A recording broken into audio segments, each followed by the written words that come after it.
Hello my dear students, welcome to Rhythmath academy. আজকের ভিডিওতে আমরা ক্লাস 12 সেমিস্টার 3 এর যে এবিটিএ টেস্ট পেপারটা বেরিয়েছে, সেই এবিটিএ টেস্ট পেপারের প্রথম যে ম্যাথমেটিক্স পেজটা আছে, পেজ নাম্বার 28 এ, সেই ম্যাথমেটিক্স পেজের কোশ্চেন নাম্বার 31 থেকে 40 পর্যন্ত সলভ করব। এটা পার্ট নাম্বার 4। আগের তিনটে পার্টে আমি কোশ্চেন নাম্বার 1 থেকে 30 পর্যন্ত সলভ করে দিয়েছি। যদি তোমরা না দেখে থাকো তাহলে ডেসক্রিপশন বক্সে লিংক দেওয়া আছে ফুল প্লে লিস্টে, তাহলে তোমরা সেই প্লে লিস্টের লিঙ্কে গিয়ে ভিডিওগুলো দেখে নাও। আর একটি গুরুত্বপূর্ণ তথ্য, ভিডিওর টাইম স্ট্যাম্প দেওয়া আছে। টাইম স্ট্যাম্প মানে কি? টাইম স্ট্যাম্প মানে যে প্রশ্ন যে সময়ে স্টার্ট হয়েছে ভিডিওর মধ্যে সেগুলো লিখে দেওয়া আছে। তোমরা যদি টাচ করো, ধরো কোশ্চেন নাম্বার 32 তোমরা দেখবে, তাহলে তোমরা যদি ভিডিও স্ট্যাম্পে গিয়ে কোশ্চেন নাম্বার 32 এর পাশে যে টাইমটা দেওয়া আছে সেই টাইমে ক্লিক করো, তাহলে সোজা তোমাদের কোশ্চেন নাম্বার 32 তে চলে যাবে। তাহলে তোমাদের যদি কোনো নির্দিষ্ট কোশ্চেনের দরকার পড়ে তাহলে তোমরা টাইম স্ট্যাম্প দেখে সেই কোশ্চেনটা দেখে নাও। আজকে আমরা 31 থেকে স্টার্ট করব। চলো স্টার্ট করা যাক। কোশ্চেন নাম্বার 31 কি বলছে দেখো, f x equal to log 1 plus x minus 2/1 plus x অপেক্ষকটি ক্রমবর্ধমান হবে যে অন্তরালে তা হলো। তাহলে এখানে এফ এক্সটা কি দেওয়া আছে? এফ এক্স ইকুয়াল টু দেওয়া আছে log of 1 plus x minus 2x/1 plus x.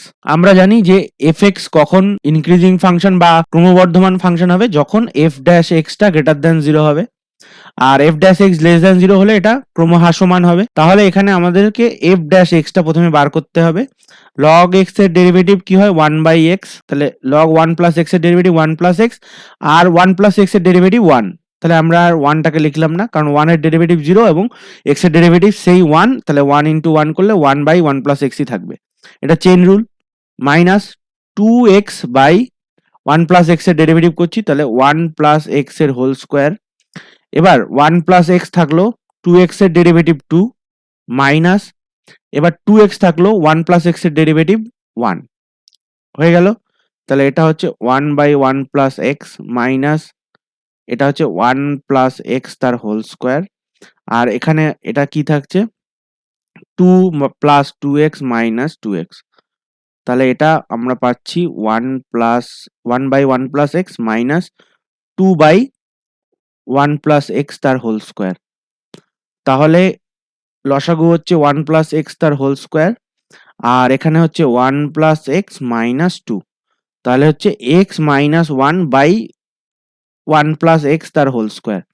এবার দেখো, এফ ড্যাশ এক্সটা যদি আমরা গ্রেটার দ্যান 0 করি, এফ ড্যাশ এক্স হচ্ছে গ্রেটার দ্যান 0, তাহলে এটা হচ্ছে এক্স মাইনাস 1, নিচে হচ্ছে 1 প্লাস এক্স তার হোল স্কোয়ার।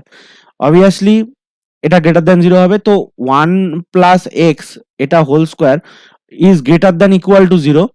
তো আমাদেরকে দরকার হচ্ছে গ্রেটার দ্যান 0, কারণ এখানে আমাদেরকে ইকুয়াল টু নিলে হবে না। ইকুয়াল টু নিলে, কারণ নিচে যদি আমাদের 0 এসে যায় তাহলে সমস্যা হয়ে যাবে। তাহলে এক্স নট ইকুয়াল টু -1। এখান থেকে এইটা গ্রেটার দেন 0 হওয়ার জন্য greater than equal to 0, always এটা গ্রেটার দেন ইকুয়াল টু ছিল। এবার ইকুয়াল টুটা আমরা বাদ দেবো, তার মানে 1 প্লাস এক্স এর হোল স্কোয়ার এটা গ্রেটার দেন 0 নেবো, strictly greater than 0, equal to 0 নেবো না। তার জন্য এক্স নট ইকুয়াল টু -1 হতে হবে। তাহলে এক্স নট ইকুয়াল টু -1 হলে এটা 0 হবে না। ওকে, তাহলে এখান থেকে প্রথম যে নিচে যে ডিনোমিনেটারে মানে হরে যেটা আছে সেখান থেকে পেলাম এক্স নট ইকুয়াল টু -1, আর উপরে যেটা এক্স -1 ইজ গ্রেটার দেন 0, এটা এখান থেকে পাচ্ছি এক্স ইজ গ্রেটার দেন 1। তাহলে এক্স গ্রেটার দেন 1 নিলে দেখো এক্স -1 হওয়ার চান্স থাকছে না, তাহলে এটাই আমরা নেব যে এক্স গ্রেটার দেন 1। তাহলে এটা হবেটা কি? 1 থেকে ইনফিনিটি দুটোই ওপেন, তাহলে এই ইন্টারভ্যালে এটা ক্রমবর্ধমান হবে, ক্রমবর্ধমান। ঠিক আছে, তাহলে এক্স গ্রেটার দেন 1, তার মানে 1 থেকে ইনফিনিটি। এখানে কোন অপশনটা দেওয়া আছে? -1 থেকে ইনফিনিটি, মাইনাস ইনফিনিটি থেকে 0, মাইনাস ইনফিনিটি থেকে প্লাস ইনফিনিটি, কোনোটাই নয়। তাহলে কোনোটাই নয় অ্যান্সার হবে, কারণ আমরা এটা পেয়েছি 1 থেকে ইনফিনিটি পর্যন্ত দুটোই ওপেন, ইনফিনিটি তো ওপেন থাকে। ওকে, তাহলে আশা করি অঙ্কটা বুঝতে পেরেছো। নেক্সট প্রবলেম 32 কি বলছে দেখো, এক্স এর সকল মানের জন্য f x equal to 1/9 to the power x অপেক্ষকটি ক্রমবর্ধমান ক্রমহ্রাসমান, এক্স গ্রেটার দেন 0 জন্য ক্রমবর্ধমান, এক্স লেস দেন 0 জন্য ক্রমহ্রাসমান, উপরের কোনোটিই নয়। তাহলে আমাদের কাছে আছে এফ এক্স ইকুয়াল টু কত? 1/9 টু দি পাওয়ার এক্স। তাহলে এটাকে আমরা লিখতে পারি 9 to the power minus x. তাহলে আমরা সেম এফ ড্যাশ এক্সটা বার করবো, এটা গ্রেটার দেন ইকুয়াল টু 0 দেখবো, এটা গ্রেটার দেন ইকুয়াল টু, তাহলে আমরা এফ ড্যাশ এক্সটা বার করবো। এফ ড্যাশ এক্স কি হচ্ছে? এফ ড্যাশ এক্স হচ্ছে -9 to the power minus x into log 9 base e, এটা হচ্ছে। তাহলে এটা হচ্ছে আমাদের a to the power x এর ডেরিভেটিভের যে ফর্মুলাটা আছে সেখান থেকে আমরা এটা বার করলাম। এবার দেখো f ড্যাশ x টা গ্রেটার দ্যান 0 হবে লেস দ্যান 0 হবে সেটা আমরা দেখব। সেই জন্য আমরা চেক করব। তাহলে এবার আমরা চেক করব f ড্যাশ x টা গ্রেটার দ্যান 0 হবে না লেস দ্যান 0 হবে। দেখো f ড্যাশ x এর আগে একটা মাইনাস আছে, তাহলে এই ভেতরের এটা যদি মাইনাস হয় তাহলে f ড্যাশ x টা গ্রেটার দ্যান 0 হবে, এবং ভেতরের এটা যদি পজিটিভ হয় তাহলে f ড্যাশ x টা লেস দ্যান 0 হবে। তাহলে f dash x less than 0 greater than 0 হবে অ্যাকর্ডিং টু ভেতরের ভেতরের যে এইটা আছে এইটা। এবার দেখো 9 to the power log 9 to the base e যেটা আছে, log 9 to the base e, এটা তো গ্রেটার দ্যান 0, ইকুয়াল টু 0 না, এটা একটা নির্দিষ্ট ভ্যালু আছে। এবার দেখো 9 to the power minus x, এটাও অলওয়েজ গ্রেটার দ্যান 0, মানে লেস দ্যান 0 কখনোই হবে না, লেস দ্যান 0 কখনোই হবে না, মানে এবং 0 কখনো হবে না। A to the power x কখনোই 0 হয় না, a to the power x always greater than 0। Negative হবে কখন? এ টু দি পাওয়ার যখন 1 by a to the power x হবে, এটা তখন 1 এর থেকে ছোট অথবা সমান, বা এটা 0 এর থেকে বড়, এবং এ টু দি পাওয়ার এক্সটা যখন নেগেটিভ হবে, এক্স যখন নেগেটিভ হবে তখন এ টু দি পাওয়ার এক্স মানে হবে 1 বাই এক্স। তাহলে এটা 1 থেকে 0 এর মধ্যে 1 by a to the power x না লিখে এটা এ টু দি পাওয়ার এক্সই লেখা দরকার, কারণ আমরা অলরেডি লিখে দিয়েছি এক্স হচ্ছে লেস দ্যান 0। তাহলে এটা হবে এ টু দি পাওয়ার এক্স, আর যখন a to the power x greater than 1, যখন এক্স হচ্ছে গ্রেটার দ্যান 0। তাহলে এটা দেখো 9 to the power minus x, এটা হচ্ছে অলওয়েজ গ্রেটার দ্যান 0। ওকে, তাহলে এই দুটোকে মাল্টিপ্লাই করলে, যে এটাকে যদি আমরা মাল্টিপ্লাই করি log 9 base E into 9 to the power minus x, এটা অলওয়েজ গ্রেটার দ্যান 0। ওকে, তাহলে এই যে এফ ড্যাশ এক্সটা আছে এর আগে মাইনাস আছে, এটা তো এইটা গ্রেটার দ্যান 0 হলো, তাহলে এই মাইনাসের জন্য F dash extra less than 0 হবে, কারণ এটা হচ্ছে পজিটিভ, তার পজিটিভের আগে মাইনাস আছে, তার মানে লেস দ্যান, মানে নেগেটিভ হয়ে গেল, তাহলে F dash extra less than 0, তাহলে এটা অলওয়েজ ক্রমহ্রাসমান হবে, ক্রমহ্রাসমান মানে ডিক্রিজিং ফাংশন। তাহলে অ্যান্সার হচ্ছে সকল মানের জন্য ক্রমহ্রাসমান, বি এরটা সঠিক উত্তর। ওকে, আশা করি তোমরা বুঝতে পেরেছো। নেক্সট প্রবলেম 33, এটা কি বলছে দেখো, যদি এ ও বি দুটি ঘটনা এমন হয় যে P of A given B equal to P এবং P of A equal to P, comma P of B equal to 1/3 এবং P of A union B equal to 9/5 হলে পি এর মান হবে কত? তাহলে দেখো এখানে P of A given B দেওয়া আছে পি, আবার এটা দেওয়া আছে পি অফ এ মানেও হচ্ছে পি দেওয়া আছে, তাহলে P of A given B equal to P of A. তাহলে এখান থেকে দেখো আমরা বার করবো যে পি অফ এ আর বি ঘটনা দুটি স্বাধীন। তাহলে P of A given B মানে কি, A intersection B divided by P of B equal to P of A. তাহলে এখান থেকে কি পাচ্ছি, P of A intersection B equal to P of A into P of B. এবার দিয়েছে দেখো P of A union B দিয়েছে, P of A union B দিয়েছে, এটা হচ্ছে P of A plus P of B minus P of A intersection B. Okay, A intersection B প্রথমে লিখি, তো এ ইন্টারসেকশন বি, এবার এ ইন্টারসেকশন বি হচ্ছে A into P of B, তাহলে P of A plus P of B minus P of A into P of B, এটা হচ্ছে P of A union B.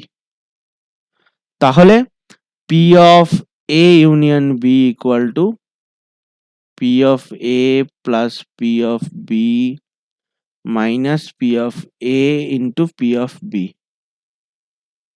Okay, তাহলে A union B দিয়ে দিয়েছে 5/9, আর P of A হচ্ছে P, আর P of B হচ্ছে 1/3, আর এটা হচ্ছে কত 1/3 ইন্টু পি, মানে প্রথমে পি হবে পি ইন্টু 1/3।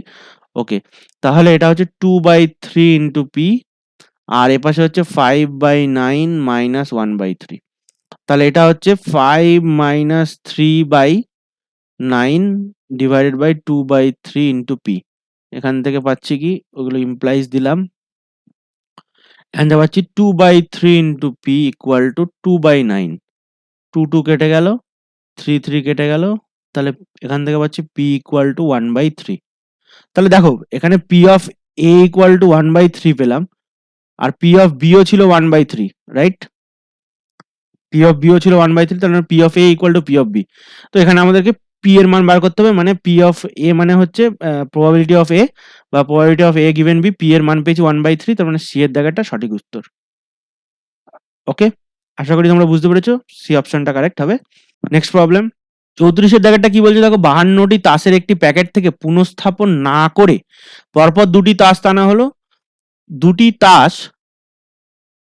তাসই টেক্কা হওয়ার সম্ভাবনা হলো। তাহলে 52টা তাস আছে, এখান থেকে আমরা পুনঃস্থাপন করছি না, তাহলে একটা তাস তুলে নিলাম, তারপরে 51টা তাস রয়ে গেল, রাইট? দ্বিতীয়বার তোলার সময় 51টা তাস রয়েছে। এবার একটা তাসের প্যাকেটে টোটাল টেক্কা থাকে কতগুলো? 4টে টেক্কা থাকে, 4টে টেক্কা থাকে। তাহলে এই 4টে টেক্কা থেকে একটা তুলবো প্রথমে, তাহলে 4C1, ওকে, বাই 52C1, ওকে। তারপরে বারে কতগুলো থাকবে? 3C1, 3টে টেক্কা থাকবে, একটা টেক্কা তুলে নিলাম, তাহলে 3টে টেক্কা থাকলো, তাহলে 3C1 ডিভাইডেড বাই 51C1। এগুলো সবই 4 divided by 52 into 3 divided by 51, 3 17 51 আর 4 13 52, তাহলে 1 বাই 13 ইন্টু 17, 13 ইন্টু 17 করলে 7 3 21, তাহলে ইউনিট ডিজিট দিয়ে এটা হয়ে যাচ্ছে 221, তাহলে 1 বাই 221 এটা অ্যান্সার, ওকে। আশা করি বুঝতে পেরেছো। নেক্সট প্রবলেম 35 এটা দেখো কি বলছে, এক্স একটি বিচ্ছিন্ন সমসম্ভব চলক ও সি ধ্রুবক হলে এইগুলোর মধ্যে কোনটা সত্যি? তা তোমরা জানো যে এক্সপেকটেশন অফ সি হচ্ছে সি হয়, তাহলে একের দাগেরটা সঠিক। এবার expectation of C into X, এটা হয় C into expectation of X. এগুলো সব প্রপার্টিজে আছে, তোমরা বইতে দেখবে সমসম্ভব চলক ও তার বিভাজন যে চ্যাপ্টারটা আছে সেখানে 555 নম্বর পেজে উদাহরণ একেরটা দেখবে এটাই দেওয়া আছে, যদি এক্স একটি বিচ্ছিন্ন যদিচ্ছ চলক ও এ একটি ধ্রুবক রাশি হয় তবে দেখাও যে expectation of A equal to a, expectation of A into x equal to a into expectation of x, আর E expectation of x minus x bar, মানে এক্স বারটা হচ্ছে তোমার একটা গড় মান, তাহলে E expectation of x minus x bar এটা 0 হবে। তাহলে এই তিনটেই হচ্ছে সঠিক, কিন্তু এইটা হচ্ছে ভুল। এটা expectation of C X square, এটা ইকুয়াল টু হয় C into expectation of X square. এবার আরেকটা সম্পর্ক আছে, expectation of X square is greater than equal to expectation of X তার হোল স্কোয়ার, ঠিক আছে? তো আবারও এই যে এক্সপেকটেশন অফ এক্স এর হোল স্কোয়ার, এইটা যে greater than equal to expectation of X হবে, তো এটা বলা যায় না, ওকে। এমন কিছু কিছু চলক আছে তার বিভাজন এমন আছে যে expectation of X square, x এর হোল স্কোয়ার এটা বড় হচ্ছে, ছোট হচ্ছে এক্সপেকটেশন অফ এক্স এর থেকে, ওকে। তাহলে এই যে এইটা আছে, এটার জন্য সঠিক যে সম্পর্কটা হবে সেটা হচ্ছে এইটা এইটা হবে, ওকে। তাহলে এই 4 দাগেরটা অপশনটা ভুল আছে, তাহলে সি এর অপশনটা সঠিক হবে 1 2 3, ও সরি, তাহলে ডি এর দাগের অপশনটা সঠিক হবে 1 2 3 ঠিক, এবং 4 এটা অপশনটা ভুল আছে, ওকে। আশা করি তোমরা বুঝতে পেরেছো। নেক্সট প্রবলেম এবার 36 এটা কি বলছে দেখো, যে দ্বিপদ বিভাজনের মধ্যক ও ভেদমান যথাক্রমে 9 এবং 6 সেই বিভাজনটি হলো। তা তোমরা জানো যে মধ্যকের সূত্র কি হয়? এন ইন্টু পি, যেখানে বাইনোমিয়াল এক্সপেন্সনটা হলো বি এন পি, ঠিক আছে। এবার ভেদ মানের যে সূত্রটা হয় সেটা হচ্ছে N P into 1 minus P, মানে এনপি কিউ, যেখানে কিউ হচ্ছে 1 মাইনাস পি। যেহেতু দুটো, একটা সাকসেস একটা ফেলিওর থাকে, ওকে, তাহলে একটা হচ্ছে পি আর একটা হচ্ছে 1 মাইনাস পি, ওকে। দুটোই মানে আউটকাম থাকবে, এই জন্য বাইনোমিয়াল থিওরেম বা দ্বিপদ বিভাজন বলা হয়। তাহলে এখান থেকে আমরা এনপি ইকুয়াল টু কত পাচ্ছি? এনপি ইকুয়াল টু 9, আর এনপি ইন্টু 1 মাইনাস পি এটা ইকুয়াল টু 6 পাচ্ছি। তাহলে দেখো 1 minus P equal to, okay, this is 6, এটা ইকুয়াল টু 6 পাচ্ছি, তাহলে এটা 9 into 1 minus P equal to 6, 1 minus P equal to 6 by 9, মানে হচ্ছে 2 বাই 3, তাহলে P equal to 1 minus 2 by 3 মানে 1 বাই 3, 1 বাই 3, ওকে। তাহলে আমরা পি এর ভ্যালুটা পেয়ে গেলাম 1 বাই 3। এবার এন এর ভ্যালুটা বার করতে পারবো, তাহলে এন পি ইকুয়াল টু 9, মানে এন ইন্টু পি মানে হচ্ছে 1 বাই 3 ইকুয়াল টু 9, তাহলে এন ইকুয়াল টু কত পেলাম? 27। তাহলে বাইনোমিয়াল থিওরেম বাইনোমিয়াল ডিস্ট্রিবিউশনটা কিরকম 27 আর পি হচ্ছে 1/3, তাহলে এটা কি হবে 27x 27 cx, এগুলো সব বাইনোমিয়াল মানে coefficient 1/3 whole to the power X into 2/3 whole to the power 27 minus X, X হচ্ছে 0 থেকে 1/7। ওকে, তাহলে এর অপশনটা হচ্ছে সঠিক, তাহলে এটা এর অপশনটা সঠিক হবে। ওকে, আশা করি তোমরা সবাই বুঝতে পেরেছো। যদি তোমরা কোনো প্রবলেম বুঝতে সমস্যা হয়, তোমাদের ভিডিওটা দেখে যদি ক্লিয়ার না হয়, তাহলে অবশ্যই তোমরা আমাকে কমেন্ট করে জানাবে, এবং ডেসক্রিপশন বক্সে আমার ফোন নাম্বার দেওয়া থাকবে, সেই নাম্বারে হোয়াটসঅ্যাপ বা মেসেজ করে বা টেলিগ্রাম মেসেজ করে তোমরা জানাতে পারো। এছাড়াও যে লিঙ্কটা দেওয়া থাকবে সেইখানে ক্লিক করলে তোমরা ডাইরেক্ট আমার সাথে মেসেজ করতে পারবে। ওকে, তাহলে তোমরা বুঝতে পারছো আমি তোমাদের জন্য মানে এই ব্যবস্থাটাও খুলে রেখেছি, যাতে তোমরা আমার সাথে সরাসরি যোগাযোগ করতে পারো। ওকে, নেক্সট প্রবলেম 37, এটা কি বলছে দেখো, একটি সমসম্ভব চলরাশি x এর ক্ষেত্রে p of x equal two x হচ্ছে kx যখন 1 2 3 4 5 আর 0 অন্যথায়। তার মানে এখানে ওই 1 2 3 4 5 আর 6ই সম্ভবত দেওয়া ছিল, তার মানে 6 এর জন্য 0 আর এর জন্য k ইন্টু x। তাহলে এবার দেখো আমাদের কাছে p of x equal to 1 plus p of x equal to 2 plus p of x equal to 3 plus p of x equal to 4 আর plus p of x equal to 5, এই সবগুলো যোগ করলে, এগুলো যোগ করলে 1 হওয়ার কথা, কারণ বাকিগুলো তো আর যোগ করতে হবে না, কারণ বাকিগুলোর জন্য 0 আছে। ওকে, তাহলে x ইকুয়াল টু 1 এর জন্য কি হবে kx, তাহলে k into 1 plus x equal to 2 এর জন্য k ইন্টু 2 প্লাস 3 এর জন্য k into 3 plus k into 4 plus k into 5 equal to 1। কারণ এই যে প্রবাবিলিটি গুলো আছে, সব প্রবাবিলিটি অ্যাড করলে আমরা 1 পাবো। একটা সমসম্ভব চলরাশির যে ডিস্ট্রিবিউশনে যে প্রবাবিলিটি গুলো থাকে সেগুলো যোগ করলে আমরা 1 পাই। তাহলে এটা k plus 2k plus 3k 4k 5k equal to 1।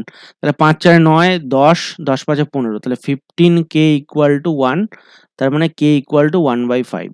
ওকে, আরেকবার চেক করে নি, 3 2 5 আগে 6 6 4 10 আর 5 15, ঠিক আছে 1/15k। ওকে, তাহলে k ইকুয়াল টু 1/15 হয়ে গেল। তাহলে এবার বলছে k বিলংস টু r হলে p probability of x greater than 2 এবং লেস দ্যান ইকুয়াল টু 4, তাহলে এটা হচ্ছে p 2 greater x is greater than 2 এবং লেস দ্যান ইকুয়াল টু 4, এটার জন্য বার করতে হবে কি, তাহলে 2 এর থেকে বড় 4 এর থেকে ছোট অথবা সমান কি আছে 3 আর 4, তাহলে x equal to 3 plus p of x equal to 4, তাহলে এটা কত হবে x ইকুয়াল টু 3 এর জন্য 3 এর জন্য kx, তাহলে k মানে হচ্ছে 1/15, তাহলে 3/15 প্লাস 4/15, এটা হচ্ছে 7/15। এবার probability of x is less than equal to 4, আচ্ছা এটা ইকুয়াল টু কি হবে probability of x equal to 1 plus probability of x equal to 2 plus probability of x equal to 3 plus probability of x equal to 4, তাহলে x equal to 3 plus 3 আর 4 এর জন্য 7/15 হয়ে গেছে, তাহলে probability of x equal to 1 এর জন্য 1/15, 2 এর জন্য 2/15 আর এই দুটো যোগ করলে 7/15, তাহলে 7 আর 2 9 একে 10, তাহলে 10/15। তাহলে এটা রেশিওটা বার করতে হবে probability of 2 greater than x less than equal to 4 আর এর নিচে হচ্ছে probability of x less than equal to 4, উপরেরটা হচ্ছে 7/15, নিচেরটা হচ্ছে 10/15, 15 15 কেটে গেল 7/10, এটা হচ্ছে অ্যান্সার। তাহলে অ্যান্সারটা কত 7/10, মানে বি এর দাগেরটা সঠিক উত্তর। ওকে, আশা করি তোমরা বুঝতে পেরেছো। নেক্সট প্রবলেম 38, এটা কি বলছে তোকে, একটি চিঠি হয় টাটানগর বা ক্যালকাটা থেকে এসেছে, চিঠিটির খামের উপর শুধু একটি অক্ষর টি এ দেখা যাচ্ছে, চিঠিটি টাটানগর থেকে হওয়ার সম্ভাবনা কত? ওকে, তাহলে চিঠিটি টাটানগর থেকে এসেছে তার সম্ভাবনা, মানে টি এটা দেখা যাচ্ছে, তাহলে আমরা ডিফাইন একটা ইভেন্ট লিখছি, টি ফর টাটানগর থেকে এসেছে, টাটানগর থেকে এসেছে, আর সি ফর ক্যালকাটা থেকে এসেছে। আর আমরা একটা দিচ্ছি ই মানে হচ্ছে চিঠিতে টিএ দেখা যাচ্ছে। এবার ভালো করে লক্ষ্য করে দেখো, টাটানগর যেটা লেখা আছে, টাটানগর, এখানে দেখো দুটো করে ওয়ার্ড কিভাবে দেখা যাবে, এই টিএটা দেখা যেতে পারে বা এই এটিটা দেখা যেতে পারে, বাকি নাম্বার দুটো নাম্বার থাকবে, বাদ বাকিগুলো মুছে যাবে। এই টিএটা দেখা যেতে পারে, এই এটিটা দেখা যেতে পারে, এই টিএটা দেখা যেতে পারে, এই এনটা দেখা যেতে পারে, এই এন এটা দেখা যেতে পারে, এজিটা দেখা যেতে পারে, জি এটা দেখা যেতে পারে, এ আরটা দেখা যেতে পারে। টোটাল কটা হলো? 1 2 3 4 5 6 7 8। এবার ক্যালকাটাটা দেখো, সিইউটিটিএ, সি এটা দেখা যেতে পারে, এলটা দেখা যেতে পারে, এলসি দেখা যেতে পারে, সিইউটা দেখা যেতে পারে, ইউটি দেখা যেতে পারে, টিটি দেখা যেতে পারে, আর টিএটা দেখা যেতে পারে। তাহলে 1 2 3 4 5 6 7, এখানে 7 জোড়া নাম্বার। ক্যালকাটার জন্য 7 জোড়া আছে, আর টাটানগরের জন্য 8 জোড়া আছে।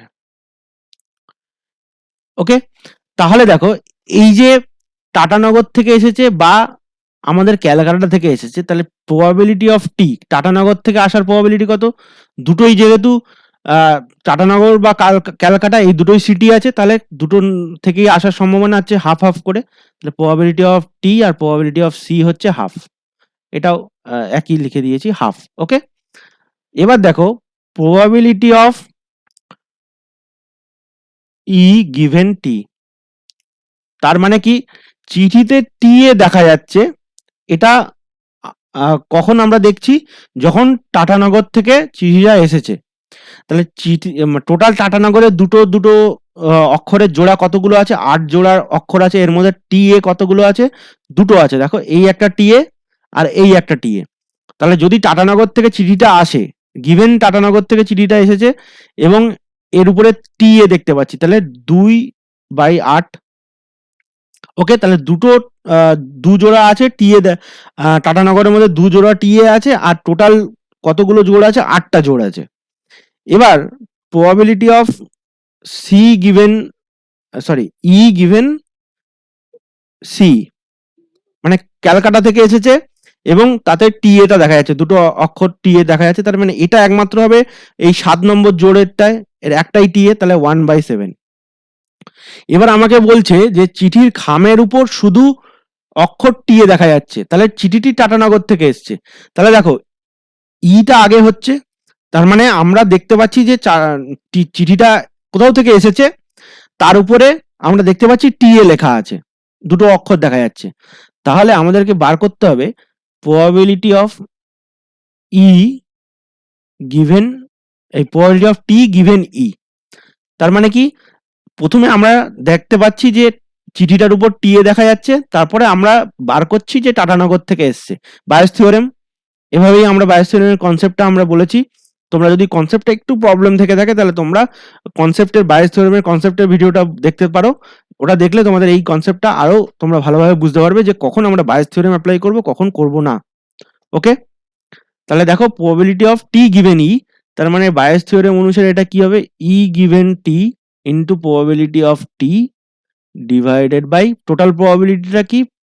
ই given T into probability of T plus probability of E given C into probability of C. এবার দেখো probability of E given T কত পেয়েছি? 2/8, 2/8, আর প্রবাবিলিটি অফ টি হচ্ছে হাফ, নিচে 2/8 into half plus probability of E given C 1/7, তাহলে এটা হচ্ছে 1/7 into half. তাহলে এই হাফটা কমন নিলাম, নিয়ে উপর থেকে কেটে দিলাম, তাহলে 2/8 থাকলো ইন্টু হাফ থাকলো, এখানে হাফ কমন নিলাম, এখানে থাকলো 2/8 প্লাস 1/7। ওকে, তাহলে এই হাফ হাফ কেটে গেল, তাহলে 2/8 ডিভাইডেড বাই 2/8 ইন্টু 1/7, তাহলে 8 সাথে 56, 56। ওকে, 14 প্লাস 8, তাহলে এটা হচ্ছে 2/8 ইন্টু 56 ডিভাইডেড বাই 22। 2 দিয়ে 22 কে কাটলে 11, 8 দিয়ে 56 কে কাটলে 7। তাহলে 7/11 এটাই হচ্ছে প্রবাবিলিটি, যেটা হচ্ছে আমরা দেখেছি ওতে টি এ দেখা যাচ্ছে দুটো অক্ষর, আর এটা টাটানগর থেকে এসছে, সেটা হচ্ছে 7/11। তাহলে ডি এর অপশনটা সঠিক হচ্ছে। ওকে, আশা করি এটা তোমরা বায়াস থিওরেমের যে অ্যাপ্লিকেশনটা সেটা তোমরা বুঝতে পেরেছো কিভাবে আমরা করলাম। ওকে, নেক্সট প্রবলেম 39 এরটা কি বলছে দেখো, একটি থলিতে দুটি লাল এবং তিনটি সাদা, অপর একটি থলিতে একটি লাল দুটি সাদা বল আছে। যদি উদ্দেশ্যহীনভাবে একটি থলি নির্বাচন করে তা থেকে একটি বল তোলা হয়, তবে বলটি সাদা হওয়ার সম্ভাবনা। এটা দেখো বায়াস থিওরেম নয়, কিন্তু এটা হচ্ছে নর্মাল যে প্রথমে আমরা কন্ডিশনাল প্রবাবিলিটি, এটা কিন্তু কন্ডিশনাল প্রবাবিলিটির অঙ্ক। আবারও বলছি কিভাবে কনসেপ্টটা তোমরা বুঝতে পারবে, সেটা বায়াস থিওরেমের আলাদা একটা কনসেপ্টে ভিডিও আমি ছেড়েছি, তোমরা চ্যানেলের মধ্যে গিয়ে দেখতে পারো। আর যদি তোমাদের চ্যানেলটা ভালো লেগে থাকে তাহলে তোমরা অবশ্যই চ্যানেলটিকে সাবস্ক্রাইব করবে এবং বেল আইকনটি প্রেস করে রাখবে। তো দেখো এখানে আমরা একটা থলি এটা দিলাম, একটা থলি এটা এ থলি, এটা বি থলি আমরা ধরে নিলাম। এই এ থলির মধ্যে দুটো রেড বল আর তিনটে হোয়াইট বল আছে, আর বি থলির মধ্যে একটা রেড বল দুটো হোয়াইট বল আছে। এবার বলছে উদ্দেশ্যহীনভাবে একটি থলি নির্বাচন করে তা থেকে একটি বল তোলা হয়, তাহলে বলটি সাদা হওয়ার ঘটনা। তাহলে তোমরা বলো প্রবাবিলিটি অফ এ, মানে দুটো থলির মধ্যে যে কোনো একটা থলি আমরা উদ্দেশ্যহীনভাবে কিভাবে সিলেক্ট করতে পারি, তার প্রবাবিলিটি কত 1/2। তাহলে প্রবাবিলিটি অফ বিও হচ্ছে 1/2। এবার বলছে এরপরে একটা বল তোলা হবে, সেটা সাদা হওয়ার ঘটনা। তাহলে দেখো প্রবাবিলিটি অফ, আমরা অলরেডি এ মানে থলিটা চুজ করেছি, এখান থেকে হোয়াইট বল উঠবে কিভাবে, প্রবাবিলিটি এই এ থলির মধ্যে কতগুলো হোয়াইট বল আছে 3টে, আর টোটাল বল কতগুলো আছে 3 দিয়ে 5, তাহলে 3/5। ওকে, এবার probability of W given B, এটা কি হবে, এটা হবে দ্বিতীয় থলিতে দুটো সাদা বল আছে, টোটাল বল 2 1 3, তাহলে 2/3। এবার আমাদের বলেছে দুটো থলির মধ্যে যে কোনো একটা থলি নির্বাচন করে সেখান থেকে বল তুলতে হবে, সাদা বল দেখবো। তাহলে প্রবাবিলিটি অফ ডব্লু মানে হোয়াইট বল তোলা, এটার এই যে ইভেন্টটা, এটা নির্ভর করবে কার উপর, probability of W intersection A এবং plus probability of W intersection B, কারণ দুটো বলের মধ্যেই দুটো থলির মধ্যেই সাদা বল আছে। এবার দেখো ডব্লু ইন্টারসেকশন এ, এটা একটা কন্ডিশনাল প্রবাবিলিটি, তাহলে এটা হবে probability of W given A into probability of A plus probability of W given B into probability of B. কারণ প্রথমে এ যে আমরা থলিটা চুজ করব সেটার সম্ভাবনা প্রবাবিলিটি অফ এ, তারপরে এ থলিটা চুজ করার পরে সেখান থেকে হলুদ বল সাদা বল তুলবো, সেটা হচ্ছে ডব্লু গিভেন এ। তাহলে এটা হচ্ছে হাফ প্লাস এটাও হাফ, এটা হচ্ছে 2/5 না 3/5, 3/5 আর 2/3, 3/5 আর 2/3। তাহলে হাফ কমন নিলাম, 3/5 প্লাস 2/3, তাহলে হাফ 15 এলসিএম। ওকে, তাহলে 5 3 15, 9 প্লাস 10, তাহলে 19/15 গুণ 2, তাহলে 19/30। এটা হচ্ছে অ্যান্সার। ওকে, তাহলে 19/30 সি এর দাগেরটা অপশন সঠিক উত্তর। ওকে, তাহলে তোমরা এই যে সূক্ষ্ম যে পার্থক্যটা রয়েছে কন্ডিশনাল প্রবাবিলিটি এবং বেইজ থিওরেমের মধ্যে, সেটা তোমরা ওই থিওরি কনসেপ্টটা দেখলে বুঝতে পারবে। এরপরে আমি আরেকটা কনসেপ্ট ক্যাপসুল ভিডিওতে আমি তোমাদের জন্য কন্ডিশনাল প্রবাবিলিটি যে কিভাবে বার করতে হয় এর কনসেপ্টটা আমি বার করব। তাহলে ওই ভিডিওটা দেখার পরে তোমরা বুঝতে পারবে যে কন্ডিশনাল প্রবাবিলিটি এবং বায়াস থিওরেমের মধ্যে কি পার্থক্য আছে, দুটো কখন কোনটা অ্যাপ্লাই করব।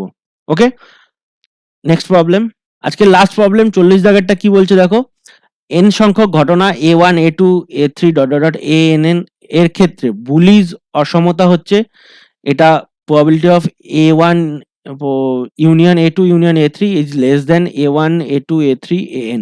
তো এটা তোমরা জানো যে প্রবাবিলিটি অফ দুটো ঘটনার ক্ষেত্রে কি হয়, probability of a1 union a2 এটা ইকুয়াল টু কি হয়, probability of a plus probability of b minus a1 a2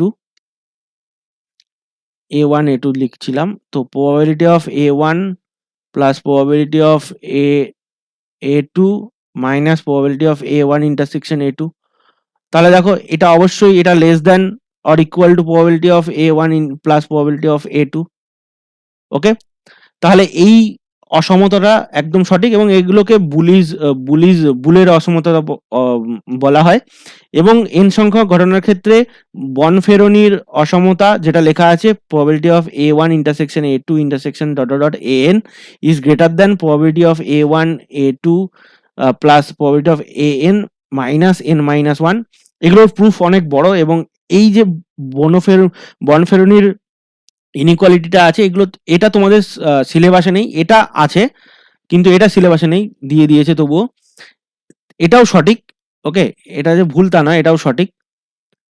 এবার বলছি 3 নম্বরটা, n সংখ্যক পরস্পর পৃথক ঘটনা A1 A2 dot dot AN এর জন্য যে কোনো একটি ঘটার সম্ভাবনা প্রতিটি ঘটনা পৃথকভাবে ঘটার সম্ভাবনার সমষ্টির সমান, যা সম্ভাবনার সমষ্টি বিষয়ক উপপাদ্য।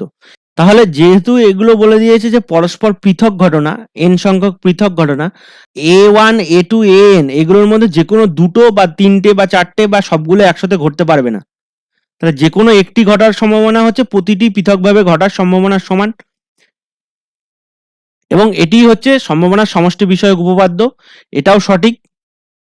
এবার n সংখ্যক পরস্পর পৃথক ঘটনা, এই পরস্পর স্বাধীন ঘটনা যদি হয় তাহলে P of AI equal to 1 minus QI হয়। তাহলে P of A1 intersection A2 dot dot dot AN, এটা দেখো P of A1 intersection A2 dot A intersection A3 dot dot dot intersection AN, এটা ইকুয়াল টু, সব যেহেতু স্বাধীন ঘটনা বলেছে তাহলে P of A1 into P of A2 dot dot dot P of AN হবে। আর সবগুলো যেহেতু AI এর জন্য P অফ AI মানে 1 মাইনাস QI, তাহলে 1 minus Q1 into 1 minus Q2 dot dot dot 1 minus QN, এটাই হবে এবং এটাই দিয়েছে, তাহলে এটাও সঠিক। তাহলে উপরের সবকটিই হচ্ছে সঠিক, তাহলে এই অপশনটা হবে সঠিক উত্তর, উপরের সবকটিই হচ্ছে সঠিক। তো তোমাদের এই চারটে অপশনের মধ্যে যদি কোনোটা বুঝতে অসুবিধা হয় তাহলে আমাকে তোমরা ডেসক্রিপশন দেওয়ার নাম্বারে মেসেজ করতে পারো, ফোন করবে না, মেসেজ করবে বা টেলিগ্রামেও মেসেজ করতে পারো। এবং টেলিগ্রাম এবং হোয়াটসঅ্যাপের মেসেজের যে ডাইরেক্ট লিঙ্ক, যার উপর ক্লিক করলে তোমরা ডাইরেক্ট আমাকে মেসেজ করতে পারবে, একেবারে মেসেজটা খুলবে, চ্যাটটা খুলে যাবে, সেটাও দেওয়া থাকবে। তোমরা মেসেজ করে জিজ্ঞেস করতে পারো, আমি তোমাদেরকে অবশ্যই ভালো করে বুঝিয়ে দেবো। ওকে, কিন্তু এই চারটে ঘটনাই সঠিক, কিন্তু তার মধ্যে এই যে 2 নম্বর যেটা আছে এটা তোমাদের সিলেবাসে নেই, বনফেরনির অসমতাটা, ঠিক আছে? কিন্তু বাকি দুটো আছে, তোমরা বই পড়লে অবশ্যই বুঝতে পারবে, এবং যদি তাও বুঝতে না পারো তাহলে আমাকে একটু জানাবে, আমি তোমাদেরকে যদি তোমরা কমেন্ট সেকশনে জানাও তাহলে আমি তোমাদেরকে আবারও একটা ভিডিও করার মাধ্যমে আমি তোমাদেরকে বুঝিয়ে দেবো। ওকে, তো আশা করি তোমরা আজকে এই 31 থেকে 40 পর্যন্ত অঙ্কগুলো বুঝতে পারলে, এবং আগের যে 3টে ভিডিও আছে সেখানে আমি 1 থেকে 30 পর্যন্ত অলরেডি সলভ করে দিয়েছি, এবং এই মিলিয়ে 4টে পার্টে টোটাল আমরা পেজ নাম্বার 28টা সলভ করলাম। আবারও নেক্সট ভিডিওতে আমরা পরবর্তী পেজ এবিটিএ টেস্ট পেপারের সলিউশন আনবো। তার জন্য তোমাদেরকে এই চ্যানেলটিকে সাবস্ক্রাইব করে রাখতে হবে এবং বেল আইকনটি প্রেস করতে হবে, যখনই আমি নতুন ভিডিও দেবো তখনই যাতে তোমাদের কাছে নোটিফিকেশন চলে যায়।